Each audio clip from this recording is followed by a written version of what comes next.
Sekarang kita masuk ke prinsip yang kedua, yaitu affiliation versus action. Udah kebayang ya siapa yang affiliation dan siapa yang action? Yap, benar. Wanita itu lebih cenderung affiliation dan pria cenderung lebih action. Wanita itu cenderung lebih bergairah kalau berbicara, suka ngobrol dari hati ke hati, dan ini tentunya membangun keintiman. Sedangkan pria berbicaranya itu sedikit dan lebih berhati-hati. Tetapi sebenarnya perlu teman-teman ketahui nih, terutama yang wanita, pria itu suka sekali melakukan kegiatan secara bersama-sama.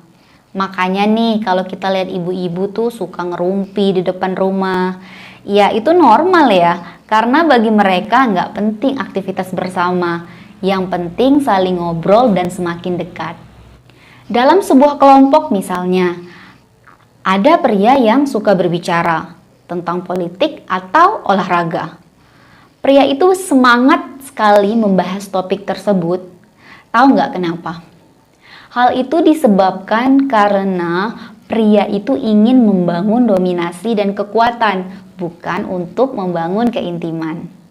Selain itu, pria fokus pada solusi sebuah masalah, sedangkan wanita fokus pada berbagi yang mereka rasakan tentang masalah tersebut. Nah, kadang gara-gara masalah ini, pria merasa bahwa wanita itu selalu berbicara soal masalah daripada menyelesaikan masalah tersebut, sehingga membuat wanita frustasi dan salah paham karena perbedaan ini. Nah, jadi kita sudah mengetahui nih secara gender perbedaan antara wanita dan pria dari dua kategori, antara gaya berbicara dan gaya mendengarkan. Pria cenderung lebih kompetitif dan action, sedangkan wanita cenderung lebih connection dan affiliation.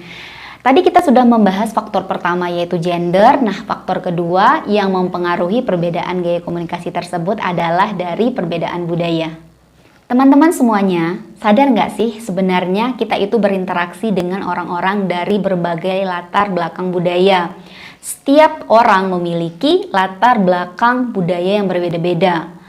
Nah, dari perbedaan latar belakang budaya tersebut sebenarnya membentuk pola komunikasi seseorang. Mungkin bagi suatu daerah, budaya tertentu dianggap hal yang lumrah, tetapi bagi daerah yang lain justru sebaliknya. Hal-hal yang dianggap lumrah adalah hal-hal yang tidak dianggap biasa oleh daerah lainnya. Sehingga perbedaan tersebutlah yang saya jelaskan tadi membentuk pola dan gaya komunikasi seseorang yang berbeda-beda, baik secara verbal maupun secara nonverbal.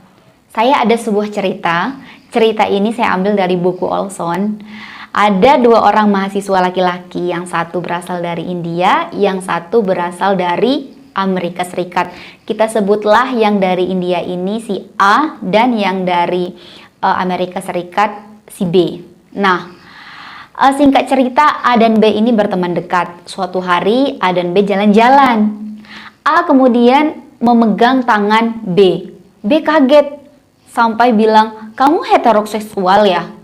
Karena bagi B sendiri memegang tangan antar sesama jenis, terutama pria, itu dianggap hal yang tidak normal. Nah, akhirnya A menjelaskan kepada B bahwa di India memegang tangan antara pria itu merupakan hal yang biasa karena itu menunjukkan bahwa persahabatan mereka itu sudah dekat. Nah, jadi sangat jelas ya perbedaan benar membentuk bagaimana pola komunikasi seseorang baik secara verbal dan nonverbal. Sebenarnya dengan memiliki banyak teman yang berasal dari latar belakang budaya yang berbeda, kita bisa belajar budaya satu sama lain. Sehingga hal ini tentunya bisa membuat kita saling mengerti dan saling menerima perbedaan tersebut. Nah, ngomong-ngomong soal perbedaan budaya, saya jadi ingat pengalaman saya waktu kuliah S1. Pada saat liburan saya itu lebih memilih untuk bekerja ya. Jadi saya itu udah karyawan lama, kemudian ada karyawan baru yang baru masuk. Dia berasal dari Sumatera Selatan. Nah, saya kan dari Sumatera juga, tapi dari Jambi. Nah, singkat cerita, teman saya ini yang berasal dari Medan ini ngomongnya itu benar-benar teriak-teriak gitu. gimana ya, ngomongnya tuh benar-benar keras, teriak, lantang, menatap mata saya gitu.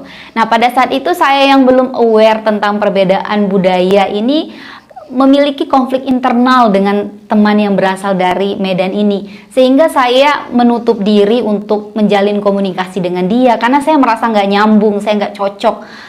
Dia ngomongnya marah-marah, padahal sebenarnya justru ketika saya tahu bahwa memang seperti itu karakteristik orang Medan berbicara, saya juga jadi belajar untuk menerima perbedaan tersebut sehingga saya bisa memiliki banyak teman gitu. Tetapi syukurlah selama seiring berjalannya waktu saya jadi paham bahwa justru sebenarnya dengan perbedaan tersebut itulah yang membuat seseorang tertantang untuk bisa menjalin komunikasi sehingga hubungan itu bisa lebih intim. Komunikasi yang baik dan positif menjadi ciri khas suatu hubungan yang dekat dan sukses. Sekali lagi saya katakan bahwa komunikasi ini adalah kunci, adalah jantung dalam suatu hubungan. Seseorang yang memiliki komunikasi yang negatif sebelum pernikahan cenderung akan berlanjut setelah mereka menikah. Ada sebuah penelitian yang dilakukan oleh Olson dan kawan-kawan. Penelitian tersebut dilakukan pada tahun 2008. Olson dan kawan-kawan ingin mengetahui bagaimana pola komunikasi pasangan yang belum menikah yang diukur dari tingkat kenyamanan dan berbagi perasaan serta memahami satu sama lain. Ternyata pasangan yang mendapat skor rendah dalam komunikasi cenderung tidak puas dalam pernikahan mereka dan bercerai 3 tahun kemudian. Ngeri ya. Jadi mulai sekarang siapapun yang sedang menjalin hubungan tetapi di dalamnya komunikasinya sudah nggak sehat, contohnya kayak sering bertengkar, tidak saling memahami, dan sebagainya. Pikirkan berkali-kali untuk menikah. Apakah kamu sanggup hidup bersama dengan orang seperti itu? Jadi mulai sekarang jika memang teman-teman sedang menjalin hubungan berpacaran misalnya, tetapi komunikasinya sudah nggak sehat seperti sering bertengkar, nggak nyaman, dan tidak memahami satu sama lain, pikirkan berkali-kali untuk menikah. Apakah kamu sanggup melanjutkan dan hidup bersama dengan pola komunikasi tersebut seumur hidup selama pernikahan? Silakan teman-teman jawab pertanyaan tersebut karena saya yakin teman-teman sudah dewasa untuk melakukan introspeksi terhadap hubungan yang memiliki komunikasi yang negatif di dalamnya. Oke, sekarang kita bahas bagaimana sih caranya membangun komunikasi yang efektif dalam keluarga. Yang pertama adalah menjadikan komunikasi sebagai usaha bersama untuk mencapai kesepakatan. Komunikasi itu adalah sebuah perjuangan juga ya, bagaimana kita berusaha membuat orang lain paham dengan apa yang kita sampaikan. Nah, jadi komunikasi itu melibatkan 2 skill, yaitu skill menyampaikan pesan dan skill membuat orang lain paham dengan pesan yang kita sampaikan. Jadi, keterampilan dalam menyampaikan pesan itu juga penting. Belum tentu apa yang kita sampaikan sama dengan apa yang orang pahami. Oleh karena itu, kita perlu memastikan apakah pesan kita ini tersampaikan nggak dengan orang yang menerimanya. Bagaimana caranya? Satu-satunya cara adalah dengan bertanya kembali kepada orang yang mendengarkan tersebut. Nah, kadang-kadang jika pasangan tidak mengetahui bahwa dengan berkomunikasi itu sebenarnya kita melakukan usaha untuk mencapai kesepakatan bersama, muncul sebuah konflik. Istri menyalahkan suami, menganggap suami tidak mau membahas masalah, suami menganggap istri suka ngomel-ngomel. Karena ketidakmampuan antara suami tersebut untuk membangun kesepakatan bersama.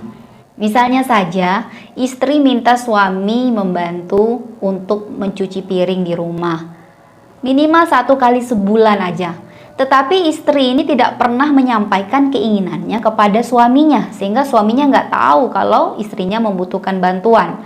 Nah, istrinya berkomunikasi nonverbal dengan cara menunjukkan ekspresi wajah yang tidak menyenangkan, cuci piring dengan membanting-bantingkan piringnya misalnya ya. Nah, hal ini bisa memicu konflik timbul dalam rumah tangga. Nah, oleh karenanya perlu dilakukan komunikasi antara suami istri untuk ditemukan solusi atau jalan tengah bagaimana baiknya menyelesaikan suatu persoalan tertentu. Misalnya di case ini tadi adalah cuci piring. Bagaimana enaknya antara suami dan istri? Ya dengan berkomunikasi agar mencapai kesepakatan bersama. Nah, yang kedua, cara yang dapat digunakan untuk membangun komunikasi yang positif dalam keluarga yaitu jangan pernah mengabaikan komunikasi nonverbal. Seperti ekspresi wajah, kontak mata, gerakan tubuh, jarak spasial, itu semuanya harus diperhatikan agar hubungan itu tetap positif dengan pasangan. Sekarang coba teman-teman lihat gambar ini. Pada gambar ini terlihat seorang ibu dengan anak gadisnya. Terlihat ibu tersebut dengan kerutan di keningnya, tangannya ke depan, ke arah anaknya, dan posisi anak perempuannya itu membelakangi ibunya sambil memegang pakaian. Dari bahasa nonverbal ini, kita bisa menyimpulkan ya, bahwa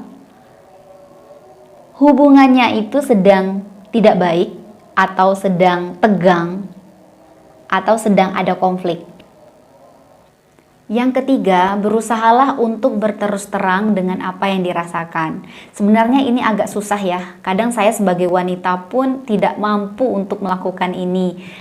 Karena alasan gengsi, saya meminta suami saya untuk lebih memahami saya tanpa saya harus menyampaikannya secara langsung. Nah, sebenarnya ini nggak baik ya. Ada sebuah istilah yang dinamakan mismessage, pesan campuran. Jadi antara pesan verbal dan pesan nonverbalnya itu tercampur. Nah, orang cenderung menangkap pesan nonverbalnya.